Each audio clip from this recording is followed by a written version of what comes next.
I always believed that trust was the strongest foundation of a marriage. After 10 years with my wife, Sarah, I thought I knew everything about her, her habits, her dreams, even the little things that annoyed her. We had built a peaceful life together, and I never imagined that one simple text message could turn everything upside down. Sarah worked at a marketing company downtown. She was ambitious, hardworking, and always stayed late at the office when there were important projects. I never questioned it. I was the kind of husband who believed in giving his partner space and respecting her privacy. But lately, something felt different. She started spending more time on her phone. She would quickly lock the screen whenever I walked near her. Sometimes she smiled while texting, but when I asked who it was, she casually replied, "Just someone from work." I tried not to overthink it. I told myself I was being paranoid. One evening, Sarah was in the shower, and her phone was lying on the kitchen table. I wasn't trying to invade her privacy, but suddenly the screen lit up with a notification. A message appeared. "Hope your clueless husband doesn't get suspicious. We need to be more careful." My heart stopped. For a few seconds, I just stared at the screen, trying to convince myself I had read it wrong. Maybe it was a joke. Maybe there was some explanation. But deep down, I already knew something was wrong. The sender's name was Mark, a coworker she had mentioned many times before. My hands started shaking. The person I trusted the most was hiding something from me. When Sarah came back, I acted normal. I didn't confront her immediately because I wanted the truth, not a rushed excuse. That night, I couldn't sleep. My mind kept replaying those words again and again. Clueless husband. That was the part that hurt the most. It wasn't just the possibility of betrayal.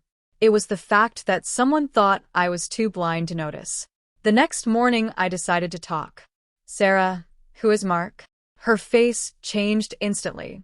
"What do you mean?" I placed her phone on the table and showed her the message. For a moment, there was complete silence. She looked shocked. "Please let me explain," she whispered. I felt 1,000 emotions at once. Anger, sadness, confusion. "Explain what?" "That you were hiding something from me." She started crying and told me that Mark had been getting too close at work.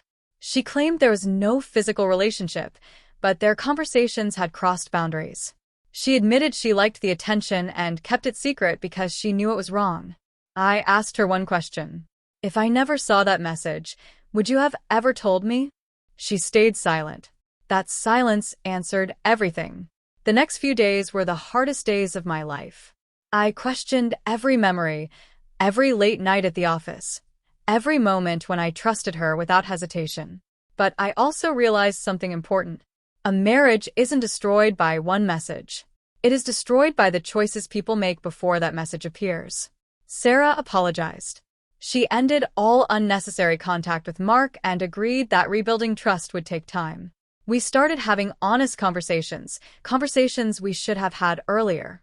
I didn't forgive her overnight. Trust doesn't return because someone says sorry. It returns through consistent actions. Months passed. Slowly, things started improving. Sarah became more open, and I stopped pretending everything was fine when it wasn't.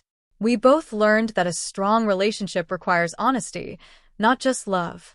Looking back, that message changed my life. At first, I thought it was the worst thing that ever happened to me. But eventually, I realized it forced us to face problems we had ignored. I learned that paying attention doesn't mean being suspicious. And trusting someone doesn't mean ignoring the signs when something feels wrong. Sometimes the truth arrives in unexpected ways. For me, it came through a simple text message that was never meant for my eyes. A message that said, "Hope your clueless husband doesn't get suspicious." But the truth was, I wasn't clueless. I was just someone who believed in the person he loved. And sometimes, discovering the truth is painful, but it is also the beginning of knowing where you truly stand.